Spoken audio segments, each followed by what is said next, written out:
Hello friends, स्वागत है हमारे यूट्यूब चैनल मेडिसिन तक में, जहां आप पाते हैं दवाइयों से जुड़ी सारी जानकारी। आज के इस वीडियो में मैं आपको बताने वाला हूं गर्मी से होने वाली सबसे गंभीर बीमारी के बारे में, जिसका नाम सन स्ट्रोक है। सन स्ट्रोक को हीट स्ट्रोक के नाम से भी जानते हैं। इसके अलावा आम बोलचाल की भाषा में लू लगना बोलते हैं। इसी के बारे में आप लोगों को बताने वाला हूं कि सन स्ट्रोक क्या होता है, इससे बचने के लिए कौन कौन से उपाय करना चाहिए, सन स्ट्रोक अगर किसी व्यक्ति को हो जाता है तो क्या क्या साइन सिम्टम्स देखने को मिलते हैं, क्या इसका कारण होता है, और लास्ट में बात करेंगे कि आपके डॉक्टर द्वारा क्या क्या ट्रीटमेंट दिया जाता है। इसके बारे में पूरा आसान भाषा में बताएंगे, इसलिए वीडियो को अंत तक जरूर देखें। तो चलिए वीडियो स्टार्ट करते हैं। सबसे पहले हम बात कर लेते हैं सन स्ट्रोक के बारे में, जिसको हम आम बोलचाल की भाषा में लू लगना बोलते हैं। अभी जो गर्मियों का मौसम चल रहा है, काफी तेज गर्मी हो रही है। इस समय लोग काम करने के लिए धूप में बाहर निकलते हैं, खेतों में जाते हैं, जिसकी वजह से उन्हें लू लग जाता है, यानी सन स्ट्रोक की चपेट में आ जाते हैं। इसलिए इनकी बॉडी की जो टेम्परेचर होता है वह 100 फ़ारेनहाइट से लेकर 104 फ़ारेनहाइट तक पहुंच जाता है। इस समय सन स्ट्रोक की वजह से आपकी बॉडी हीट हो जाती है, ना कि फीवर की वजह से। ठीक है, यह एक लाइफ थ्रेटनिंग कंडीशन भी हो सकती है। अगर इसका इलाज टाइम से नहीं किया जाए तो मरीज की जान भी जा सकती है।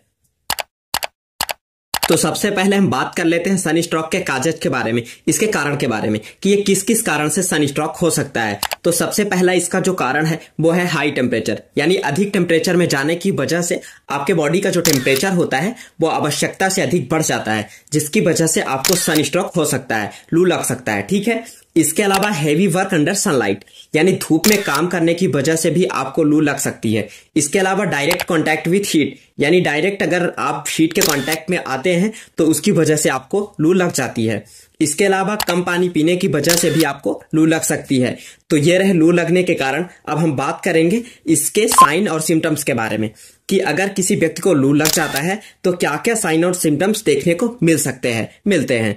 तो सबसे पहला लक्षण है हाई बॉडी टेम्परेचर, यानी बॉडी का जो तापमान होता है बहुत ज्यादा बढ़ जाता है, जैसे 100 फ़ारेनहाइट से लेकर 104 फ़ारेनहाइट तक बढ़ जाता है। इसके अलावा नोजिया, वॉमिटिंग होती है, उल्टी होती है, जी मचलता है। इसके अलावा रेड स्किन हो जाती है, रेडनेस आ जाती है आपकी स्किन में। इसके अलावा आपको वीकनेस, यानी काफी कमजोरी फील होती है, चक्कर आता है।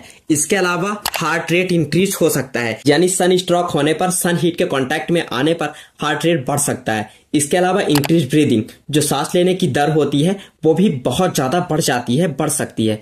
इसके अलावा हेडेक, यानी सर दर्द होने लगता है, काफी ज्यादा प्यास लगने लगती है। इसके अलावा कंफ्यूजन भी होने लगता है।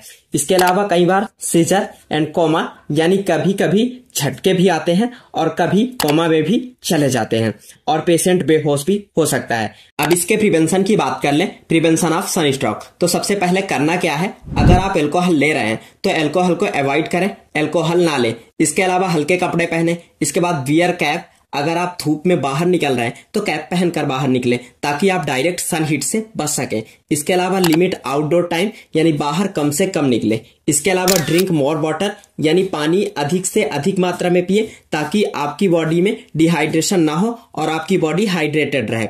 इसके अलावा लिमिटेड डाइट ले, यानी सामान्य रूप से खाना खाएं, ओवर ईटिंग ना करें। अब बहुत सारे लोगों का क्वेश्चन होता है कि सन स्ट्रोक होता है तो खाने में क्या क्या दिया जाता है, उसके बारे में जान लेते हैं कि क्या क्या खा सकते हैं।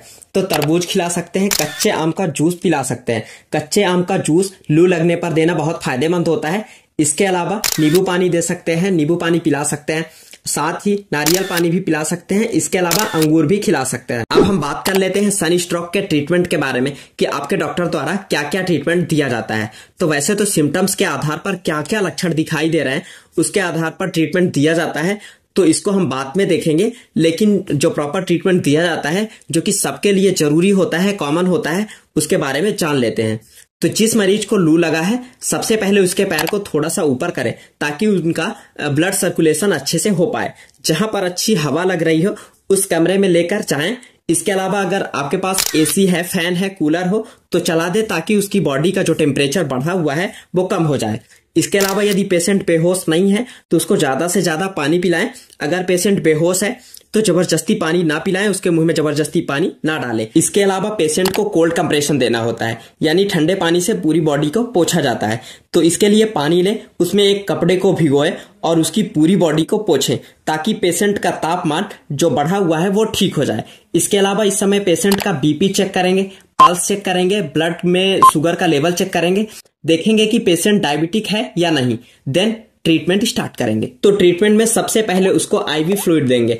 अब अगर पेशेंट डायबिटिक है तो उसे एनएस दे सकते हैं, अगर वीकनेस लग रही है तो एनएस में एमबीआई डाइल्यूट कर सकते हैं। इसके अलावा अगर पेशेंट डायबिटिक नहीं है तो डीएनएस दे सकते हैं।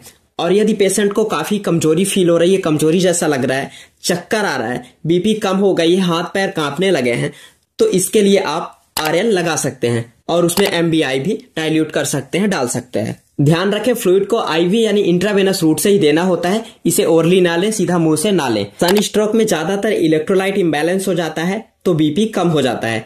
इसके अलावा अगर पेशेंट को सीजर आ रहे हैं, झटके आ रहे हैं, तो उसे क्लोनाजेपाम टेबलेट तुरंत दे सकते हैं। इसे जीभ के नीचे या मुंह में रखना होता है और ये जल्दी से अपना काम करना शुरू कर देता है और झटके आना बंद कर देता है। अब बात कर लेते हैं सिम्टोमेटिक ट्रीटमेंट के बारे में। तो अगर लू लगने पर मरीज को उल्टी हो रही है तो उसे ऑन्डानसेट्रॉन टेबलेट या इंजेक्शन दे सकते हैं। दस्त लग रहे हैं तो फ्लूइड के साथ एंटी डायरियल मेडिसिन दे सकते हैं। अब हम बात कर लेते हैं कि सन स्ट्रोक होने पर क्या क्या नहीं देना है। तो इस समय पीसीएम यानी पैरासीटामोल की टेबलेट नहीं देना है या इंजेक्शन नहीं लगाना है, क्योंकि ये जो बॉडी का टेम्परेचर बढ़ा हुआ होता है फीवर की वजह से नहीं बढ़ा हुआ होता है, ये लू लगने के कारण हीट स्ट्रोक की वजह से बढ़ जाता है, इसलिए पीसीएम नहीं देना है। इसके अलावा एस्प्रिन की टेबलेट ना दें और साथ ही आइबुप्रोफेन की टेबलेट भी ना दें। सन स्ट्रोक या लू से जुड़ी जानकारी आपको कैसी लगी कमेंट बॉक्स में जरूर बताएं और यदि वीडियो पसंद आए तो वीडियो को लाइक करें और अगर वीडियो पसंद नहीं आता है तो आप डिसलाइक भी कर सकते हैं। साथ ही अगर अभी तक आप हमारे चैनल मेडिसिन तक को सब्सक्राइब नहीं किए हैं तो जल्दी से सब्सक्राइब करके बेल आइकॉन प्रेस कर ले ताकि आने वाली वीडियो की नोटिफिकेशन सबसे पहले आप तक पहुंच सके। आप देख रहे थे अपना यूट्यूब चैनल मेडिसिन तक। Thanks for watch.